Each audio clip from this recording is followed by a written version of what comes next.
மார்க்கமுள்ள பெண்ணுக்கு நம்முடைய சமூகத்துடைய வாலிபர்கள் கொடுத்த அந்தஸ்து என்ன தெரியுமா? ஆலிமா படிச்சிருக்கணும். என்ன படிச்சிருக்கணும்? ஆலிமா படிச்சிருக்கணும். காலேஜ்ல படிச்சிருக்க தேவையில்லையா? ஆலிமா படிச்சிருக்கணும்.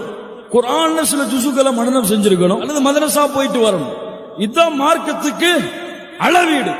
அல்லது Facebookல இஸ்லாமிக் சாட், இஸ்லாமிக் போஸ்டரா போடும். இன்னைக்கு நம்முடைய வாலிபர்கள் கொடுக்கக்கூடிய மேரேஜ் ரிக்வெஸ்ட் யாருக்கெல்லாம்?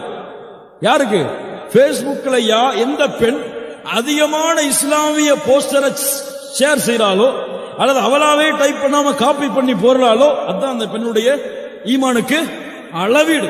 மாஷா அல்லாஹ், பாரக்கல்லாஹ். அது கீழே கமெண்ட பாத்தீங்கன்னா, இந்த மாதிரி ஒரு மூமினான பெண் இந்த உலகத்தில் இருப்பாளா? அல்லாஹ்வுடைய அச்சத்தை பத்தி போறாளே, லா இலாஹ இல்லல்லாஹ். இதுவெல்லாம் அளவீடா?